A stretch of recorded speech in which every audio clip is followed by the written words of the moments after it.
What it do, what it do? What's up? So, it's your boy Splashman back with a YouTube video.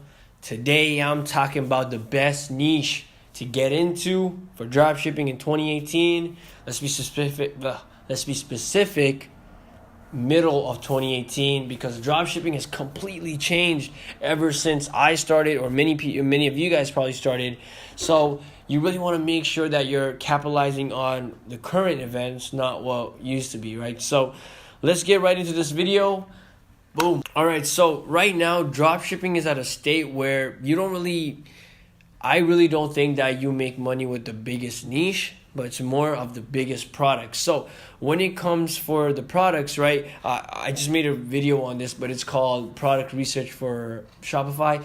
Go check that out, but that's where I lay out how to find the winning products. But dropshipping is at a state where you make money off of winning products. So you make money off of 10 trendy products that are proven to sell.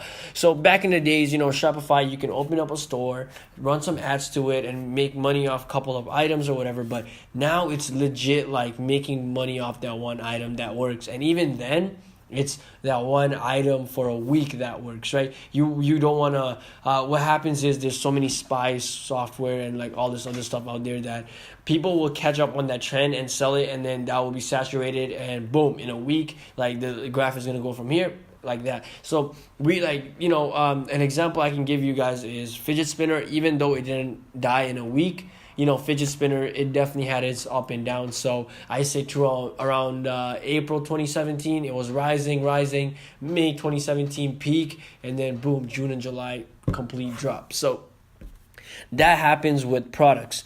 So when we're talking about niches, you can definitely pick, like, there's so many niches out there: the cat niche, the dog niche, the baby niche, all these other different niches. I used to do the Game of Thrones niche. I did the basketball niche once.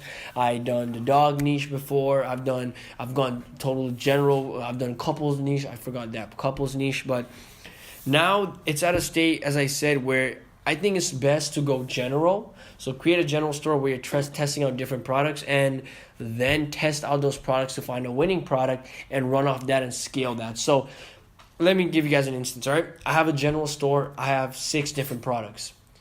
I test each of them out, and one becomes a winner. What I now do is turn that store and really make it so that one product is amplified in that store. So what I might do is find more products related to that so I can upsell and cross-sell them on that, right? And I do this because, first of all, I don't fully commit because I know it's going to die down.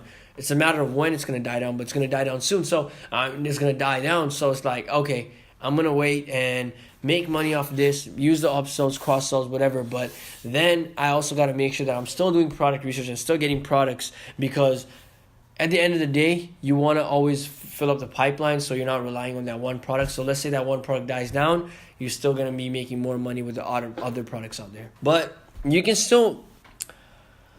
But as you guys do know, the riches are in the niches. So when it comes to niche, you can definitely, this is one thing that I've done in the past, is go general, find a winning product, create a separate store, a niche store for that one product, and just dominate it, because it's easier for people to relate if it's a niche store, and your ads tend to work better as well if it is a niche store. So when it comes to that, you really want to make sure that, you do something like that, because as I said before, like, let's say you just out of nowhere, out of flight, go for the cat niche, cool, but you're going to have a lot of products that you're going to have to test, and you're going to be limited to only testing cat related products, because you set yourself up. So let's say if your store is like catthings.com, you can't really sell fidget spinners or moon lamps unless say a lot of people are making money. That's a big mistake I made in the beginning. I just stuck to one niche. I'm like, I can't test these other products out because I'm in this one niche. So you want to make sure that you're not doing that when you are doing